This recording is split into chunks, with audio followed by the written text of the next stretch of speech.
First ever factory outlet Mukinda Jewelries, KBHP, Somajiguda, Suchitra, Hanmakonda, Kottapet, Chandanagar, Khammam. నమస్తే రమగారు. నమస్తే జయ. రమగారు, కార్తీక మాసంలో పౌర్ణమికి ప్రత్యేకమైన స్థానం. ఈరోజు మనం 365 ఒత్తులు వెలిగించుకుంటాము. ప్రత్యేకంగా కొన్ని పూజలు కూడా చేస్తారు కదా రమగారు. అవును, పౌర్ణమి యొక్క విశిష్టత. కార్తీక మాసమే అత్యంత విశేషమైన మాసం. నెల రోజులు చేసుకుంటాం.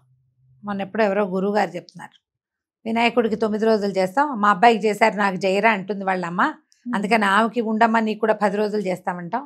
మా ఆవిడకి మా అబ్బాయికి చేశారు మాకు జయరా అంటాడు ఆయన, వాళ్ళ నాన్నగారు ఆయనకి నెల రోజులు చేస్తాము, తర్వాత వీళ్ళు ముగ్గురు అయిపోయాక మేనమా వస్తాడు నన్ను వదిలేస్తారా అంటే ఆయనకి ధనుర్మాసం చేస్తామని. నిజమే కదా. మరి నెల రోజుల పాటు చేసుకుంటాం కార్తీక మాసం. నెల రోజులు ఇప్పుడు శ్రావణంలో ఎట్లా పర్వదినాలు పండుగలు పూజలు ఉంటాయో అది ఆడవాళ్ల పండుగగా కనపడితే శ్రావణం, కార్తీకం సార్వజనీనమైన పండుగ. అన్ని రోజులు కార్తీక మొత్తం నెల రోజుల్లో ఒక్క రోజైనా నది, చెరువు, దిగుడు బావి, మామూలు బావి, చేతి పంపు నీళ్లతోటైనా సరే, ఒక్క రోజైనా ఓవర్ హెడ్ ట్యాంకు కాకుండా ఒక బకెట్లోంచి చెంబుతో ఎత్తి పోసుకోకుండా భూమిలో నుంచి వచ్చిన నీటిలో మునుగుతావో ఎత్తి పోసుకుంటావో ఒక్క రోజు చేసిన ఈ సంవత్సరం అంతా నువ్వు చేసిన చాలా పాపాలు పోతాయి. అది కూడా ఏమిటి, సూర్యోదయాత్ పూర్వం తెల్లవారుచామున ఒక్కనాడైనా శివాలయానికో విష్ణువాలయానికో వెళ్ళు. ఒక్కసారైనా ఒక్క సాయంకాలమైనా శివాలయంలోనూ విష్ణువాలయంలోనూ మీ ఇంటికి దగ్గరలో ఏ ఆలయం ఉంటే అక్కడ ఒక్క దీపం పెట్టు. ఒక్క చోట దేవాలయంలో 10 నిమిషాల పాటు చిన్న సేవ అయినా చెయ్యి. పొట్టిగా ఏదో పని చేసుకుంటూ కార్తీక పురాణం విను, చాలు నీ జన్మ ధన్యమైపోతుంది. కార్తీకం అంత విశేషమైంది. ఈ నెలలో నువ్వు ఏదో చిన్న దానం, అరటిపళ్ళు కొనుక్కున్నావు ఒక 1/2 డజను, ఎవరో ఒకళ్ళు చేయి జాపారు, ఒక పండు తీసి చేతిలో పెట్టావు, మహాద్భుతమైన దానం. ఏదో తింటున్నావు అవతల వాళ్ళకి పెట్టావు, నువ్వేదో కొనుక్కున్నావు ఇచ్చావు, ఓ పావలా ఇచ్చావు, 10 పైసలు ఇచ్చావు, అయినా కూడా అవును అవన్నీ మహోత్కృష్టమైన దానాలుగా పరిగణించబడతాయి. ఈ నెల అంత ప్రత్యేకమైనది. ఈ నెల అంతా ఇంతే. ఇందులో ఈ పౌర్ణమి నాడు ఉపవాసాలు ఒకటి ప్రధానమైన నియమం కనపడుతుంది. ఈ నెలలో ఓ రోజు ఉపవాసం ఉన్నా చాలు, నెలంతా ఉపవాసం అంటే మరి మంచిది, మహత్తరంగా ఉంటుంది. కార్తీక ఉపవాసాల సంగతి మళ్ళీ చెప్పుకుందాం తప్పకుండా. ఈ పౌర్ణమి నాడు విశేషం ఏంటంటే పౌర్ణమి నోములు చాలా మంది కనిపిస్తాయి. కేదారేశ్వర వ్రతం అని చేసుకుంటారు. పౌర్ణమి రోజే పౌర్ణమి రోజు చేస్తే విశేషం. లేదా ఇంకా కుదరని వాళ్ళు సోమవారాలు ఏకాదశులు ఎప్పుడో ఒకప్పుడు చేస్తారు. పౌర్ణమి నోములు విశేషంగా పగలు ఉపవాసం చేసి సాయంకాలం నోము చేసుకుంటారు. నోములు లేవు మనకి, ఎవరైనా సరే పగలు ఉపవాసం ఉండి సాయంకాలము దీపారాధన చేసుకోవటం. ఈ దీపారాధనకి ఏం చెప్తాము, సంవత్సరం అంతా దీపారాధన చేయలేని వాళ్ళు, చేసేవాళ్ళు కూడాను, మేము రోజంతా ప్రతిరోజు చేస్తామండి మేము చేయక్కర్లేదా అంటే అలా ఏం లేదు, ఎవరైనా చేసుకోవచ్చు.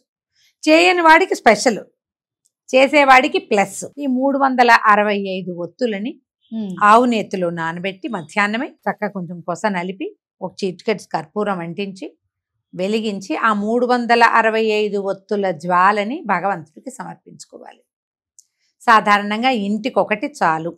చాలా మంది ఏమనుకుంటారంటే భార్యకు ఒకటి భర్తకు ఒకటి అని పెట్టుకుంటారు. నా వరకు నేను చెయ్య మీకు అలాంటి ఆస్తి ఉంటే మీ ఇష్టం, కానీ అవసరం లేదు. ఇంటికి ఒక దీపారాధన సరిపోతుంది. పిల్లలు ఇప్పుడు మనం వెలిగిస్తున్నాము, భర్త పిల్లలు కూడా పక్కనే ఉండి వాళ్ళు కూడా ఆ జ్యోతికి నమస్కారం చేసుకుంటే సరిపోతుంది. ఇంటిల్పాది చేసినట్టే మనం గోత్రనామాలు చెప్పేటప్పుడు ఇంటి యజమాని నామని చెప్తే సరిపోతుంది కదా. మగవాళ్లే వెలిగించేందుకుంటే ఏర్పాటు ఆడవాళ్ళు చేయండి, దీపం మగవాళ్ళు వెలిగిస్తారు, సరిపోతుంది. ఈ 365 ఒత్తులు వెలిగించి తులసి దగ్గర లేకపోతే మన పూజా స్థానం ఎక్కడుందో అక్కడో లేదా దేవాలయంలోనో మీకు ఎక్కడ కుదిరితే అక్కడే చేయాలన్న నియమం లేదు. కొంతమందికి ఇళ్లల్లో ఉంటుంది ఆ పద్ధతి, గుడికి వెళ్ళి పెట్టుకోవాలి అని. వాళ్ళ అత్తగారు ఆ ముందు అత్తగారు అలాగే చేశారు. మీ అత్తగారు చెప్పారు వెళ్ళండి, మీ అత్తగారు ఏం చెప్పలేదు, 365 ఒత్తులు వెలిగించు అన్నారు. మీకు కుదిరితే ఇంట్లో వెలిగించండి, కుదరపోతే గుళ్ళోకి వెళ్ళండి. అది కుదిరితే అది, ఇది కుదిరితే ఇది. ఈ ఒత్తులు వెలిగించి పగలు భోజనం చేయకుండా ఉపవాసం ఉన్నాం కదా, సాయంకాలం ఏదైనా చక్కగా వంట చేసి పెట్టుకుని అదంతా స్వామికి నివేదన చేసి పరమేశ్వరుడికి లక్షణంగా భోజనం చేయండి. ఈ కార్తీక పౌర్ణమి నాడు ఇంకొక విశేషం చేసుకోవచ్చు మనం. ఇది ఒక పద్ధతి, ఇది అందరూ పాటించే విధానం. లలితా సహస్రనామ పారాయణ చేసుకోవచ్చు. పౌర్ణమి రోజండి. పౌర్ణమి నాడు చాలా విశేషం. విష్ణు సహస్రనామ పారాయణ కూడా చేసుకోవచ్చు. మామూలుగా కార్తీకంలో మనకి ప్రధాన దైవం ఎవరి కోసం చేస్తాం కార్తీకం అంటే నువ్వు సింపుల్ ఆన్సర్, నువ్వు శివుడు అని చెప్తావు. కానీ కార్తీకంలో సంకల్పం ఏం చెప్పబడుతుంది? కార్తీక దామోదర ప్రీత్యర్థం శివాభిషేకం కరిష్యే. కార్తీకుడు దామోదరుడు కూడా. కార్తీకంలో అసలు దామోదరుడే కార్తీక దామోదరుడు. ఈ సమయంలో ఉన్నవాడే విష్ణువు. ఆయన పేరుకి, ఆయన ప్రీతి కొరకు శివుడికి అభిషేకం చేస్తాం. ఆయన ప్రీతి కొరకు లక్ష్మీదేవి పూజ చేస్తాం. ఆయన ప్రీతికే తులసీధాత్రి కళ్యాణం చేస్తాం. అవును.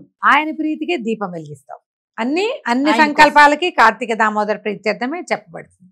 కార్తీకంలో చేసేటువంటి అన్ని రకాల ఆరాధనలు కూడా ఇద్దరికి శివకేశవ అభేదంగా వెళ్తాయి. అవి వాళ్ళిద్దరికీ తేడా లేదు. శివారాధన విస్తారంగా చేసినా అది ఆయన దామోదర ప్రీత్యర్థమే అనేది చెప్పబడుతుంది.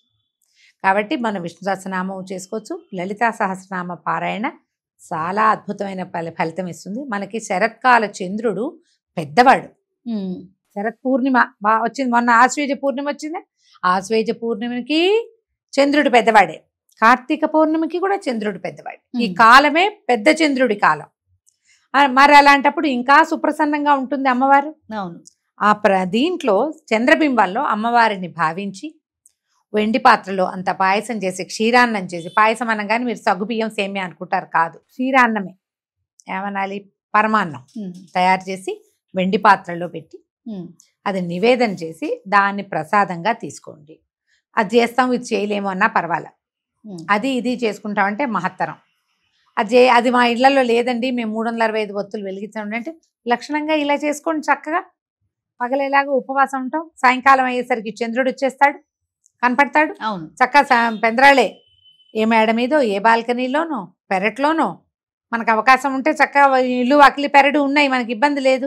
బయట తులసికోట దగ్గర కూర్చుని లలితా సహస్రనామం పారాయణ చేసేసుకోండి. ఒక మాట చదువుకుంటే చాలు. ఓకే. ఈ పాయసం నివేదన చేసి పాయసాన్ని స్వీకరించండి. రాత్రికి భోజనం చేసేసేయచ్చు. ఇది విశేషమైన ఫలితాన్ని ఇస్తుంది. ఏ దానమైనా పనిచేస్తుంది.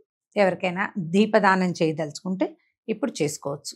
కార్తీక పౌర్ణమి నాడు దేవాలయానికి వెళ్తాం. దీపదానానికి ముహూర్తం మంత్రం చెప్పమంటే గుళ్ళో ఉన్న అయ్యగారు చెప్తారు. వెలిగించిన దీపాన్ని ఆయన 365 ఒత్తులు అనుకోకండి, సాధారణంగా చిన్న దీపాన్ని ఇవ్వచ్చు. ఓ వెండి కుంది, బంగారపు ఒత్తి వేసి ఇస్తారు. సన్న తీగ లాంటిది వేస్తారు. బుజ్జి ఇంత కుందైనా పెట్టుకోవచ్చు, మనం ఇవ్వడానికే కదా దానం ఇచ్చింది. పెద్దది మన శక్తి ఉంటే, లేదా మట్టి ప్రమిదనైనా, లేదా పిండితో చేసిన దీపారాధనైనా దీపదానం అత్యద్భుతమైన ఫలితాన్ని ఇస్తుంది. పౌర్ణమి నాడు చేస్తే మరి ఫలితాన్ని ఇస్తుంది. మేము ఈ అవకాశాన్ని బట్టి ఏది కుదిరితే అది మానకండా మాత్రం చేసుకో. మీకు నోములు ఉన్నాయి అనుకో, కార్తీక తప్పకుండా నోములు ఎలాగూ పాటించుకుంటాం కదా, నోముల ప్రకారం నోములు ముందుకు తీసుకెళ్ళిపోతాం, సరిపోతుంది. మామూలుగా ప్రతి నెల వచ్చే పౌర్ణమి చాలా విశేషమైంది కదా రమ్మగారు. మరి కార్తీక మాసంలో వచ్చే పౌర్ణమికి ఉన్న విశిష్టత ఏంటండి? ఎందుకంటే కార్తీకమే పూర్తిగా మనకి ప్రత్యేకమైన మాసం కదా, శివకేశవులు ఇద్దరి ప్రీత్యర్థము చేయబడేది. ఓకే. అందుకని ఎక్కువ విశేషం. మామూలుగా ఉండే నెలల్లో ఈ మాట చెప్పం కదా. శివ పూజ చేస్తూ దామోదర ప్రీత్యర్థం అని చెప్పబడే మాసం ఇది ఒకటే. పైగా ఈ నెలంతా ఉపవాసాలు ఉంటాం. అవును. రకరకాల విధానాలు పాటిస్తాం కదా. ఇప్పుడు చేసే స్నానము, దానము, జపము, దీపము అన్ని విశేషమే. అందుకని ఈ విశేష మాసంలో ఈ ప్రత్యేక దీపారాధన చెప్పబడింది. నమస్తే రమ్మగారు. నమస్తే.